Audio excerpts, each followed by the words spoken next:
BBA, BCA, BCom computer కోర్సులో 100% placement లభించే ఏకైక డిగ్రీ కాలేజ్ కూకట్పల్లిలోని iCreate degree college. Welcome to Suman TV. నేను విజయ్. సో ఎడారి కష్టాలు రోజుకో ఉదంతం బయటపడుతుంది. మదనపల్లి ఇష్యూ మరొక ముందే ఇప్పుడు తాజాగా కోనసీమ జిల్లాకు సంబంధించినటువంటి వీరేంద్ర కుమార్ అనేటువంటి ఒక యువకుడు గల్ఫ్ కంట్రీకి వెళ్ళారు.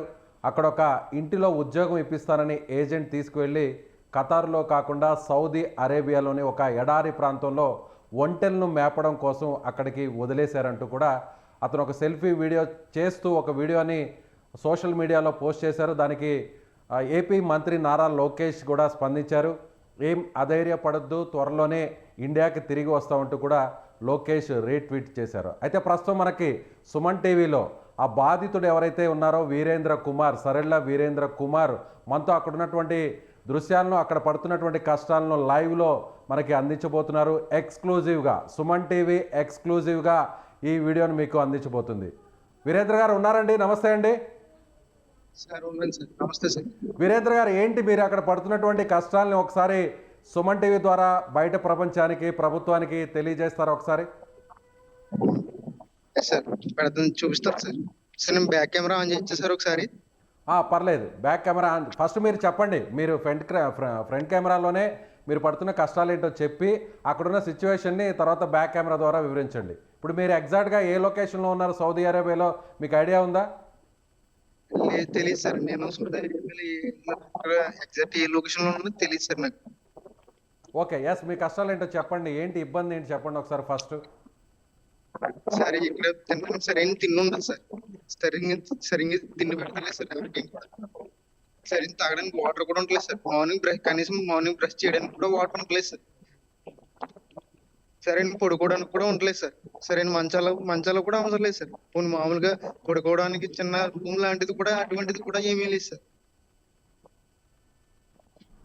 మీరు 10 రోజులైంది కదండి, మీరు వెళ్ళి 10 రోజులైంది. దాదాపుగా 10వ తారీఖున హైదరాబాద్ నుంచి ముంబైకి వెళ్ళారు, ముంబై నుంచి ఖతార్కి వెళ్ళారు, ఖతార్ నుంచి సౌదీ అరేబియాకి ఎందుకు తీసుకెళ్లారు? ఏం చెప్పారు అసలు? వాళ్ళ ఏజెంట్ మీకు ఏం చెప్పారు? ఏం ఉద్యోగం అని చెప్పారు? ప్రజెంట్ అక్కడ మీరు చేస్తున్నటువంటి పని ఏంటి? సార్, నాకు ఈ ఏజెంట్ అయితే సార్, నాకు ఇంట్లో పని ఏమి ఉంటది, బయట పని ఏమి ఉండదు నీకు అని చెప్పాడు సార్. బయట పని అసలు ఉండదు నీకు, ఇంట్లో వారానికి 3-4 సార్లు పార్టీ జరిగి అది మాత్రం చూసుకోవాలి. ఎడారి ఒంటి కోసం ఏం చెప్పలేదు సార్. మీకు ఖతార్లో ఒక ఇంట్లో జాబ్ అన్నారా? ఫస్ట్ ఇంట్లో జాబ్ చేయాలి, అక్కడ పని ఉంటుంది అని చెప్పారా? అవును సార్, ఇంట్లోనే ఉండాలి, ఇంట్లోనే జాబ్ ఉన్నది అన్నారు సార్. ఓకే, కానీ ఇప్పుడు అక్కడ మీరు పని చేస్తున్నటువంటి జాబ్ ఏంటండి? ఇప్పుడు మీరు అక్కడ చేస్తున్న పని ఏంటి? పని ఏంటంటే సార్, ఒంట్ల దగ్గర కాపలా. ఒంట్లకి రోజు మేత వేయాలి సార్, ఒంట్లని కడగాలి సార్, చెత్త అంతా వెత్తాలి సార్, ఒంట్ల చెత్త అంతానే. చాలా నరకంగా ఉంది సార్. ఎండలోనే చేయాలి సార్. ఒంట్లకి ఒక్కొక్కసారి గడ్డి వస్తుంది సార్, ఆ గడ్డి దింపాలి సార్ ఎండలోనే.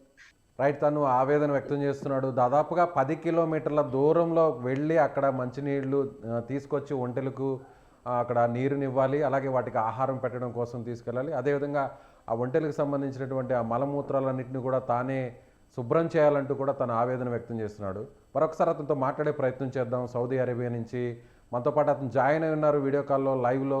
సో వీరేంద్ర, చెప్పండి, అంటే మీరు సెల్ఫీ వీడియోలో కూడా చెప్పడం జరిగింది, రక్తపు వాంతులు అవుతున్నాయి, ముక్కు నుంచి కూడా రక్తం కారుతోంది, అయినా కూడా మెడిసిన్స్ కూడా ఇవ్వలేదు, ఇక్కడ కనీసం తలదాచుకోవడానికి ప్లేస్ కూడా లేదు, షెల్టర్ కూడా లేదు అంటూ మీరు చెప్పారు. ఏంటి, నిజంగా అలాంటి సిచ్యువేషన్ ఉందంటారా? అవును సార్. నేను 10వ తారీఖుని ఖతర్ వచ్చింది సార్. నన్ను 10 నైట్ అక్కడ ఉంచి 11 సాయంకాలానికి నన్ను సౌదీ అరేబియా తీసుకొచ్చారు సార్.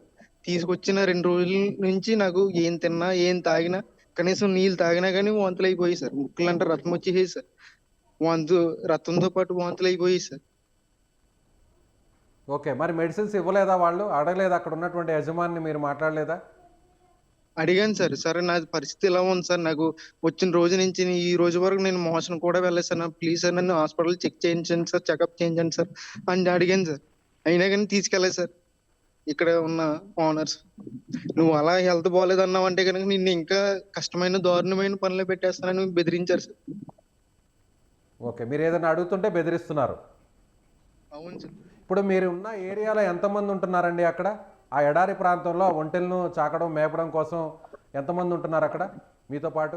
నలుగురు ఉన్నాం సార్. నలుగురు సార్. నలుగురు. ఆ నలుగురు ఏ ప్రాంతాలకు సంబంధించిన వారు? ఒకరేమో ఇథియోపియా కంట్రీకి సంబంధించిన వారు సార్. ఒకరేమో పాకిస్తాన్కి సంబంధించిన వారు సార్. ఒకరేమో మన ఇండియాకి హైదరాబాద్కి సంబంధించిన వ్యక్తి సార్. ఓకే, ఒకరు పాకిస్తాను, అలాగే మరొకరు గల్ఫ్ కంట్రీకి సంబంధించిన వ్యక్తి, మరో ఇద్దరు కూడా హైదరాబాద్ సంబంధించినటువంటి వ్యక్తులు ఉన్నారు. మొత్తం 5 మంది ఉన్నారు మీతో పాటు. లేదు సార్, నాతో పాటు నలుగురు సార్. మీతో పాటు నలుగురు నలుగురు. ఇంతకు ముందు. ఓకే అవును సార్. ఓకే, వారందరూ కూడా మీలాంటి డ్యూటీనే అక్కడ చేయాల్సిందే? అవును సార్. ఇథియోపియా కంట్రీ ఆయన ఒక్కరు సార్. వంట మాత్రమే చేస్తాడు సార్. ఓకే, ఏంటి అక్కడ మీకు ఎలాంటి సౌకర్యాలు లేవు? కనీసం పడుకోవడానికి కూడా ఒక జాగా కూడా లేదు, షెల్టర్ లేదు, సరైనటువంటి ఫుడ్ కూడా లేదు అంటున్నారు. ఏంటి ఒకసారి అక్కడ ఆ ప్లేస్ని మాకు, ఆ సౌదీ అరేబియాలో ఉన్నటువంటి ఎడారి ప్రాంతంలో మీరు పడుతున్న ఇబ్బందులను ఒకసారి మీరు లైవ్లో చూపించగలుగుతారా? ఇదిగో సార్, ఇది ఒంట్లకి పెట్టే గడ్డి సార్. ఇది ఒంట్లకి పెట్టే గడ్డి. ఎస్, మనం విజువల్స్లో మీరు చూపిస్తుంది అంటే ఒంటెలకు పెట్టేటువంటి గడ్డి మేత, అంతేనా? అది ఇలా అవును సార్. అది ఇలా పరుచుకుని దీని మీద బెడ్షీట్ ఏది వేసుకుని దీని మీద పడుకోవాలి సార్ బయట నైట్ ఆ గడ్డి మీదనే మీరు పడుకోవాలి. అవును సార్. ఓకే, కనీసం అక్కడ మీరు పడుకోవడానికి అక్కడ ఒక మంచం కానీ, లేదంటే కనీసం ఏదైనా ఒక క్లాత్ కానీ, పట్ట కానీ, కనీసం చాప లాంటివి కూడా ఉండవంటారా? ఉండవు సార్. బెడ్షీట్ ఉంటుంది సార్, కార్పెటర్ టైప్. అక్కడ బ్యాక్లో ఒక షెల్టర్ లాగా కనిపిస్తుంది, ఏంటండి అది? ఇదే సార్. ఇప్పుడు మీరు చూపిస్తున్నారు కదా మాకు, ఏంటది? చెప్పండి. Kitchen sir. కిచెన్. ఓకే, ఒకసారి లోపలికి వెళ్ళి చూపించే ప్రయత్నం చేస్తారా? కిచెన్ సార్ ఇది. చూపిస్తారా? ఒకసారి లోపలికి వెళ్ళి చూపిస్తారా? ఎస్, ఎడారి ప్రాంతం నుంచి ఎక్స్క్లూజివ్గా సుమన్ టీవీ దృశ్యాలు మీకు అందిస్తోంది. అక్కడ తెలుగు రాష్ట్రాల నుంచి, అదేవిధంగా కోనసీమ జిల్లా ప్రాంతం నుంచి, ఇసుకపూరి ప్రాంతం నుంచి వెళ్ళినటువంటి ఒక యువకుడు అక్కడ ఏజెంట్ చేతిలో మోసపోయినటువంటి ఉదంతం మనకి కనిపిస్తుంది. ఎస్, అక్కడ ఏంటండి అది? కిచెన్ అది? అవును సార్, కిచెన్ సార్. అంటే కిచెన్లో వంటది మీరు చేసుకోవడానికేనా, లేదంటే ఎవరైనా అక్కడికి యజమానులు వాళ్ళకి వచ్చిన తర్వాత వాళ్ళకి వండి పెట్టడానికే ఆ వంటగది? లేదు సార్, మాకు చేసుకోవడానికి, యజమానులు పెట్టడానికి ఇదే సార్. ఇంకా అవును, మీరు ఇప్పుడు ఆ కిచెన్లో ఉండడానికి మీకు అక్కడ అలో ఉండదా అండి? అనుమతించరా? ఉంటుంది సార్. విపరీతమైన వేడి వచ్చేస్తుంది సార్. వేడొచ్చేస్తుంది, లోపల ఉండడానికి కూడా వీలు కుదరదు. కుదరదు సార్. ఓకే, ఎంత ఉంటుంది ఇప్పుడు టెంపరేచర్? ఎంత ఉంటుంది అక్కడ ఇప్పుడు ప్రజెంట్? ఎంత ఉంది ఉష్ణోగ్రత? 48 సార్. 48 డిగ్రీలు ఉంది ప్రస్తుతం. అవును సార్. ఇప్పుడు టైం ఎంత అండి? 11:30 సార్. 11:30. సో ఉదయం 11:30 అక్కడ 48 డిగ్రీల ఉష్ణోగ్రత ఉందంటారు. చాలా ఎండ వేడిమి చాలా ఎక్కువగా ఉంటుంది కదా. 40 అంటేనే చాలా ఎక్కువగా ఉంటుంది ఇండియాలో, అలాంటిది ఎడారి ప్రాంతంలో 48 డిగ్రీలు అంటే ఊహించని విధంగా చాలా ఎక్కువ తీవ్రత ఉంటుంది, ఎండ తీవ్రత. చెప్పండి, ఏంటి ఆ చుట్టుపక్కల ఉన్న అదంతా కూడా ఎవరు కనీసం అక్కడ మనిషి అనేటువంటి జాడ కూడా కనిపించట్లేదు?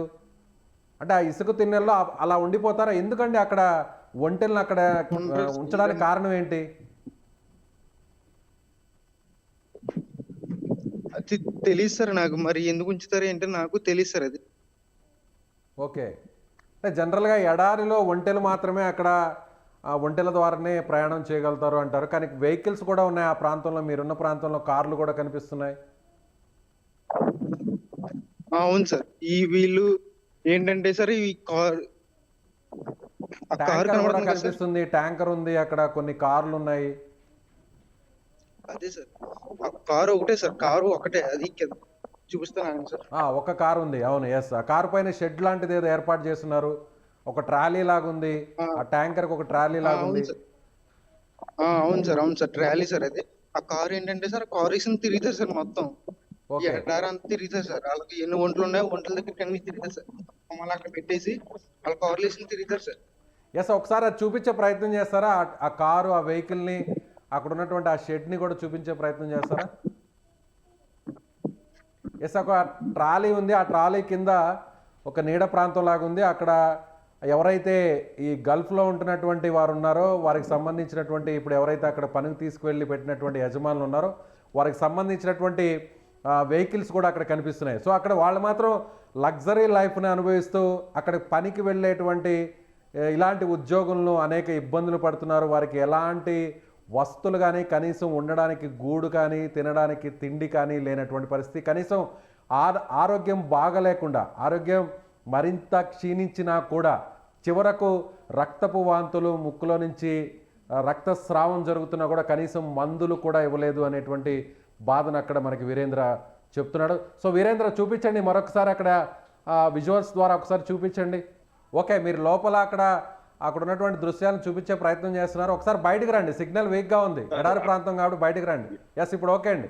హలో హలో, What you मेरा भाई है, please tell them.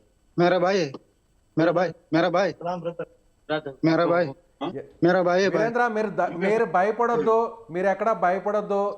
Suman TV మీకు మీరు అక్కడ జరుగుతున్నటువంటి అతనేనా, అక్కడికి వచ్చినటువంటి సేటు యజమాని బాబా అతనేనా? ఎస్, మనకి అక్కడ బాధితుడు ఆ వీడియోని అంతా చూపించే ప్రయత్నం చేస్తున్నాడు. ఒక్కసారిగా బాబా అక్కడికి వచ్చేసారంటే, యజమాని వచ్చేసారు. అక్కడ ఎవరు అని అడుగుతున్నారు, కోనే అంటూ కూడా అడుగుతున్నారు, తన సోదరుడు అంటూ కూడా చెప్తున్నారు. సో ఎక్కడ భయపడాల్సినటువంటి అవసరం లేదు. ఖచ్చితంగా ఇప్పటికే ఏపీ ప్రభుత్వం రెస్పాండ్ అయింది. అక్కడ ఉన్నటువంటి సిచ్యువేషన్ కూడా మీకు వివరించే ప్రయత్నం కూడా మనకి వీరేంద్ర చేశారు. ఏంటమ్మా, ఏంటి మీరు చూశారుగా, ఇప్పుడు వీరేంద్ర సోదరి వారి బావ కూడా మనతో పాటు స్టూడియోలో ఉన్నారు. ఏంటమ్మా అసలు ఎందుకు వెళ్ళారు, ఏంటి మీరు ఇప్పుడు చూశారుగా అక్కడ పడుతున్నటువంటి ఇబ్బందుల్ని? వాళ్ళ ఇంటి దగ్గర తెలిసిన వాళ్ళ ద్వారా ఏజెంట్ ఒక హైదరాబాద్లో ఉంటాడు సార్, ఆయన ద్వారా వెళ్ళాడు. ఆయన 10వ తారీఖుని వెళ్ళాడు. 10వ తారీఖుని వెళ్ళగానే 11వ తారీఖుని యాక్చువల్గా కత్రాన్ని తీసుకెళ్లారు. కత్రాన్ని తీసుకెళ్తే మళ్ళీ నైట్కి నైట్ 11వ తారీఖుని సౌదీ అరేబియా బార్డర్లోకి తీసుకెళ్ళిపోయారంట. తీసుకెళ్ళిపోయిన తర్వాత అక్కడ నుంచి మెసేజ్ చేశాడు మాకు, ఇక్కడ ఇవన్నీ ఎడారిలో ఉన్నాయి, ఒంట్లో ఏమి ఉన్నాయి, ఇక్కడ తీసుకొచ్చి చేశారు, అక్కడ ఎవరైనా ఉన్నారా అని అడిగాను. నేను అడిగితే ఒక బీహార్ అతను ఉన్నాడు, అతను ఇండియా అతను. అండ్ అతనితో మాట్లాడాను, నేను ఒక 2 minutes మాట్లాడితే ఇక్కడే ఉంటాడు, ఈ ఎడారిలోనే ఉంటాడు, ఖత్తర్కి వెళ్ళడు, ఇక్కడే పని, ఇక్కడ తీసుకొచ్చి ఇక్కడే ఉంచారు, ఇక్కడే ఉంటాడు అనేసి అన్నాడు. నేనైతే ఇక్కడ ఉండను బావగారు, చాలా దారుణంగా ఉంది, ఇక్కడ ఎక్కడి నుంచో వాటర్ తీసుకురావాలి, ఎండలో అసలు నిలబడలేము, 47 to 57 degrees ఎండ ఉంటుంది అని చెప్పి, సరే నువ్వేం కంగారు పడకు, భయపడకు, మాట్లాడతాం, అతను మాట్లాడించమని చెప్తామంటే అతను ఆ రోజు నైట్ వాటర్ అయ్యి తాగి కొద్దిగా తిన్న నైట్ అంతా వామిటింగ్స్ అయిపోయినాయి ఆయనకి, అబ్బాయికి, వీరేంద్రకి. వాళ్ళు ఏమన్నారంటే, నువ్వు ఇలాగే వాంతులు చేసుకుంటే ఇక్కడే చచ్చిపోతావు, నువ్వు ఇక్కడే చచ్చిపోతావు, నేను ఎక్కడ తీసుకెళ్ళడానికి కూడా ఉండదు, ఇక్కడ నువ్వు బాగున్నా బాగుపోయినా వర్క్ చేయాలంతే, ఇక్కడ మాకు అప్ చెప్పేశాడు అతను. మా వాడిని తీసుకొచ్చి అతను బీహార్ అని ఇతను ఇంకా భయపడిపోయాడు. ఇంకా భయపడితే అతనికి బీహార్ అతనికి వంటలు ఉంటాయి కదా సార్, అక్కడ వంట కాలుతో తన్నింది, కాలు ఫ్రాక్చర్ అయింది. అతనికి 2 months అయింది దానికి, బీహార్ అతనికి. ఆయన 5 years నుంచి 8 years నుంచి వర్క్ చేస్తున్నాడంట అక్కడ ఆ ఎడారిలోనే. ఆ వంటితో తంతే ఆ 3 months నుంచి ఆయనకి చూపించలేదు. ఈ అబ్బాయికి మోషన్ అవ్వట్లేదు, వామిటింగ్స్ అయిపోతున్నాయి, యూరిన్ కూడా పాస్ అవ్వట్లేదు అని చెప్పాడు. అప్పుడు వాళ్ళ బాబాని పిలిచి ఇద్దరిని హాస్పిటల్ తీసుకెళ్ళాడు. హాస్పిటల్ తీసుకెళ్తే ఆ వీరేంద్రని అయితే హాస్పిటల్లో చూపించలేదు. అతనికి హెల్త్ కార్డు లేదనేసి అతను చూపించకుండా తీసుకొచ్చారు. అతను కాల్ ఫ్రాక్చర్ అయిన అతనికి హెల్త్ కార్డు ఉంది అక్కడిది, ఆయనకే చూపించారు. మళ్ళీ తీసుకొచ్చేసి నేను ఇక్కడ నేను ఉండలేనని ఏడుస్తూ భయపడుతూ, నేను ఏమైపోతానో, అసలు ఇంటికి వస్తానా రానా అనేసి భయపడుతూ ఉన్నాడు. భయపడుతుంటే మళ్ళీ ఇలా గోల్ చేస్తున్నాడు, నేను వర్క్ చేయను అంటున్నాడు అనేసి అక్కడి నుంచి సౌదీ అరేబియా నుంచి బార్డర్ నుంచి మళ్ళీ ఇంకా 300 kilometers ఇంకా దూరం తీసుకెళ్ళిపోయారు. ఇప్పుడు తీసుకెళ్ళిన ఆ ప్రాంతం నుంచి కాకుండా మళ్ళీ వేరే చోటుకి తీసుకెళ్ళాడు. ఆ బాబా ఏం చేస్తాడంటే ఇంకొక అతనికి షిఫ్ట్ చేస్తాడు, ఇతని దగ్గర కాకుండా వేరే అతనికి షిఫ్ట్ చేస్తాడు. ఇక్కడైతే ఇక్కడ కంటే చాలా ఎక్కువ 350 ఉంటాయండి సార్ వంటలు అక్కడ. ఇక్కడ 4 ఉంటారండి, 4-5 ఉంటారంట, మొత్తం వాళ్ళే చూసుకోవాలి. రూమ్లు అవి బాగానే ఉంటాయంట కదా, నన్ను అడిగానంటే రూమ్లు నాకు చూపించాడు అనమాట, మామూలుగా వీడియో తీసి పంపించాడు. ఇక్కడ పడుకోవడానికి కూడా ఏమీ లేదు, ఇసుకలో పడుకోవాలి మేము ఇక్కడ బయట అనేది చూపించాడు. వాళ్ళ ఇంట్లో వాళ్ళకి కూడా, వాళ్ళ ఫాదర్కి మమ్మీకి ఎవరికి చెప్పలేదని భయపడతాం, వాళ్ళ బీపీ పేషెంట్స్ అనమాట. మళ్ళీ వాళ్ళ అమ్మ నాన్న మళ్ళీ వాళ్ళు ఏమైపోతారనేసి వాళ్ళకి ఇన్ని రోజులు చెప్పలేదు. వాళ్ళ ఇంటి దగ్గర వాళ్ళ పెద్దలకి కొంతమందికి చెప్తే ఎవరైతే పంపించారో ఏజెంట్కి ఆవిడని అడిగిన ఆవిడ ప్రాపర్గా రెస్పాండ్ అవ్వలేదు. మీరు అడిగారా, ఏజెంట్ని అడిగారా? ఇప్పుడు వీరేంద్రని తీసుకెళ్ళినటువంటి ఏజెంట్తో మాట్లాడారా? ఏజెంట్ ఇక్కడ హైదరాబాద్లో ఇక్కడ మెడికల్ ఖత్తర్కి సంబంధించి దుర్గం చెరువు మెట్రో స్టేషన్ దగ్గర ఒకటి ఉంటుంది, ఖత్తర్ వీసాకి సంబంధించి మెడికల్ సంబంధించి. ఓకే. అక్కడికి వెళ్ళినప్పుడు నేను తీసుకెళ్ళాను అబ్బాయిని. అక్కడ మాట్లాడాను. ఈ అబ్బాయి అప్పుడు భయపడతానే ఉన్నాడు. బాగా నన్ను ఎక్కడికైనా ఎడారిలో తీసుకెళ్ళి పడేస్తారేమో భయం వేస్తుంది, అక్కడికైతే వద్దని చెప్పండి అంటే నేను ఇతనికి హిందీ రాదు వీరేంద్రకి, హిందీలో మాట్లాడాను అర్షద్ అన్న అతనితో. మాట్లాడితే లేదు ఖత్తర్ ఎక్కడ చూసినా 120 కిలోమీటర్స్ ఉంటుంది సరౌండ్, ఆ ఖత్తర్లోనే ఉంటాడు తప్ప బయటకి ఎక్కడ తీసుకెళ్ళరు అనేసి ఏజెంట్ అన్నాడు. ఓకే అనేసి అన్న వాళ్ళ ఇంటి దగ్గర తెలిసిన వాళ్ళతో కూడా వాళ్ళు మాట్లాడారు, వాళ్ళ మావి కూడా మాట్లాడారు ఏజెంట్ తోటి.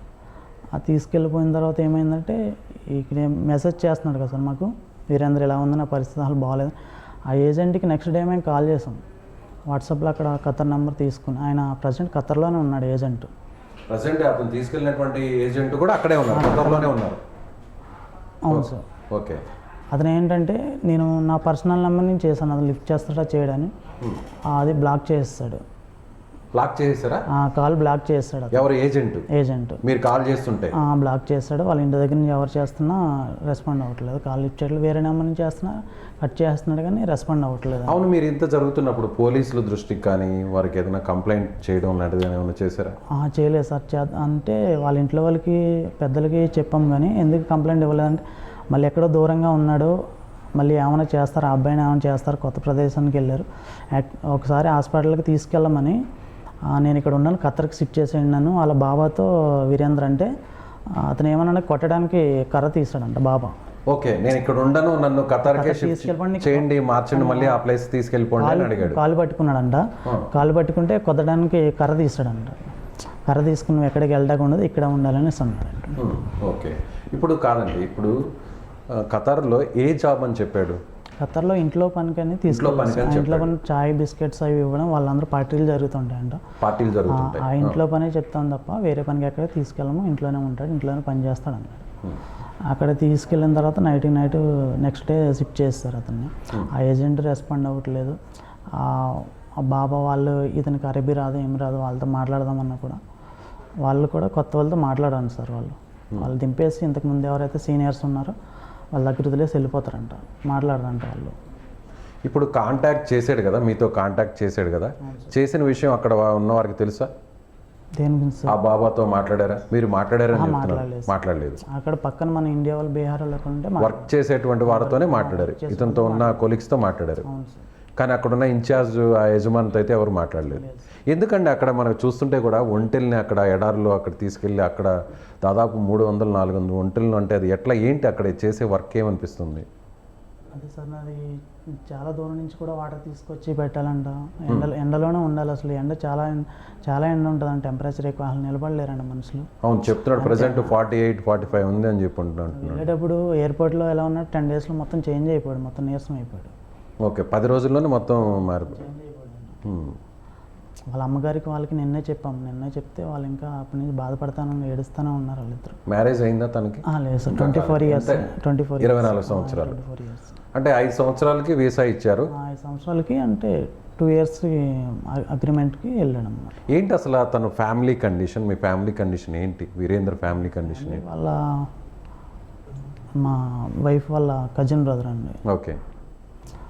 వాళ్ళ డాడీ గారికి కూడా హెల్త్ బాగోదు, వాళ్ళ మమ్మీకి కూడా లో బీపీ, వాళ్ళ ఇంట్లో ప్రాబ్లమ్స్ వల్లే బయటికి వెళ్ళాడు. ఇంకా దాదాపు 1,70,000 ఖర్చు పెట్టుకొని వెళ్ళాడు అని చెప్తున్నారు కదా. సో ఇప్పుడు ఈ అమౌంట్ అంతా కూడా తీర్చాలి అనే టెన్షన్తోనే వెళ్ళుంటాడు అనుకోవచ్చు. అవును సార్. సో ఇప్పుడు లోకేష్ గారు కూడా ట్వీట్ చేశారు, రెస్పాండ్. మూవీ టీమ్స్ అని ఉంటుంది విఎఫ్ఎక్స్లో, మా రిలేటివ్ పర్సన్ ప్రమోద్ అని ఉంటాడు ఆయన, అందులో విఎఫ్ఎక్స్లో చేస్తాడు మూవీ టీమ్స్ అని. అందులో ఈ వీరేంద్ర వీడియో షేర్ చేసిన తర్వాత రిలేటివ్స్ అందరికీ, ఆ ప్రమోద్ వాళ్ళ టీం వాళ్ళందరికీ, మూవీ టీం వాళ్ళకి అందరికీ, ఫ్రెండ్స్కి అందరికీ షేర్ చేశాడు. అందరూ ఏం చేస్తారంటే సోషల్ మీడియాలో షేర్ చేయడం జరిగింది. మిలాగ్రో మూవీస్ అని వాళ్ళ టీం వాళ్ళు ట్విట్టర్లో పోస్ట్ చేశారు సార్. పోస్ట్ చేస్తే అది నారా లోకేష్ గారు అన్నీ రియాక్ట్ అయ్యారు.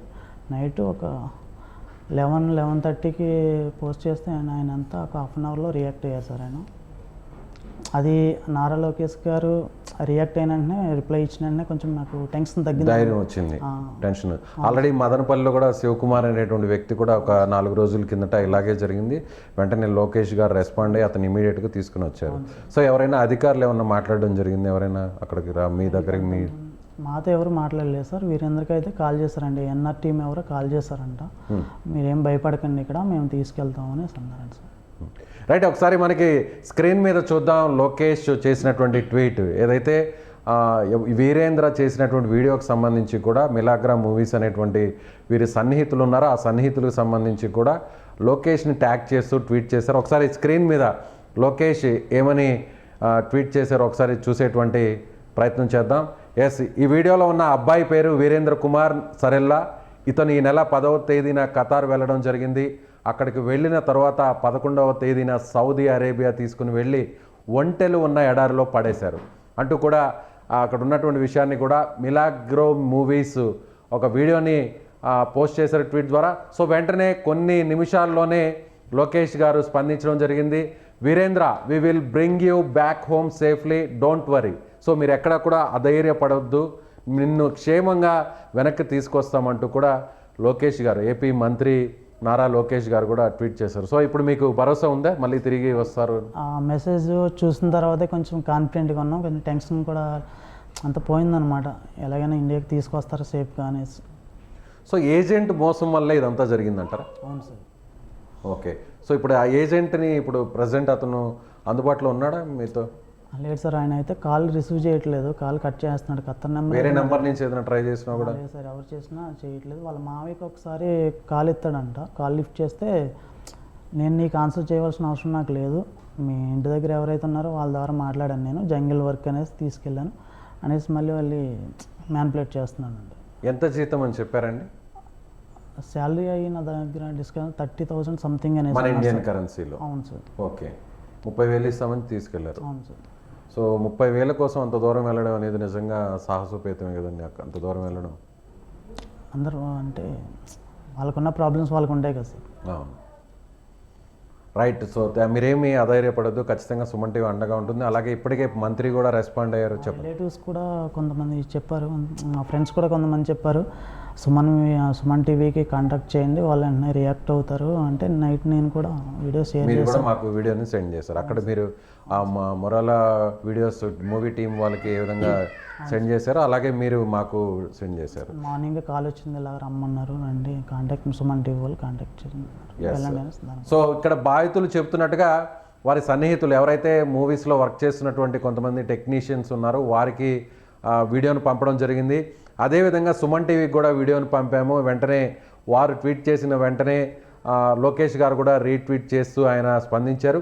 సుమన్ టీవీ కూడా వెంటనే మార్నింగ్ స్పందించారు. సో ఖచ్చితంగా సుమన్ టీవీని ఆశ్రయిస్తే మీకు న్యాయం జరుగుతుంది అనేటువంటి విషయాన్ని కొంతమంది సన్నిహితులు చెప్పారు. కాబట్టి మేము కూడా సుమన్ టీవీని ఆశ్రయించాము. బాధితులకు, సామాన్యులకు సుమన్ టీవీ అండగా ఉంటుందనేటువంటి విషయాన్ని కూడా మరొకసారి బాధితులు కూడా చెప్తున్నారు. ఖచ్చితంగా మీరేం అధైర్యపడొద్దండి. ఖచ్చితంగా శివకుమార్ లాగే మళ్ళీ తిరిగి మీ ఎవరైతే వీరేంద్ర కుమార్ ఉన్నారో ఆయన కూడా సేఫ్గా వస్తారు. ఖచ్చితంగా ప్రభుత్వం కూడా, ఏపీ ప్రభుత్వం కూడా ఇప్పుడు ఏది జరిగినా కూడా వెంటనే ఇమీడియట్గా రెస్పాండ్ అవుతుంది. ఆల్రెడీ లోకేష్ గారు ఆల్రెడీ మీకు ధైర్యం ఇచ్చారు, ఆయన భరోసా ఇచ్చారు, ఆయన కూడా ఒక హామీ ఇచ్చారు. కొన్ని రోజుల వ్యవధిలోనే తిరిగి వస్తారని మనం ఖచ్చితంగా ఆశిద్దాం. ఖచ్చితంగా వస్తారని కూడా మేము భావిస్తున్నాం. Thank you so much. So అందరూ కూడా అప్రమత్తంగా ఉండాలి. విదేశాలకు వెళ్ళేటువంటి వారందరూ కూడా ఈ విధంగా శివకుమార్, నరేంద్ర కుమార్ లాగా, వీరేంద్ర కుమార్ లాగా ఇబ్బందులు పడవద్దు. సో అన్ని విషయాలను కూడా తెలుసుకున్న తర్వాత, గ్రహించిన తర్వాత, వాస్తవాలన్నీ కూడా పరిశీలించిన తర్వాతే విదేశాలకు వెళ్ళాలి, అక్కడ ఉద్యోగాలకు వెళ్ళాలి. సో ఈ విధంగా వీరేంద్ర కుమార్లా మోసపోవద్దు, అక్కడికి వెళ్ళి ఇబ్బందులు పడొద్దు అంటూ కూడా మరొక్కసారి సుమన్ టీవీ హెచ్చరిస్తోంది. Thank you so much.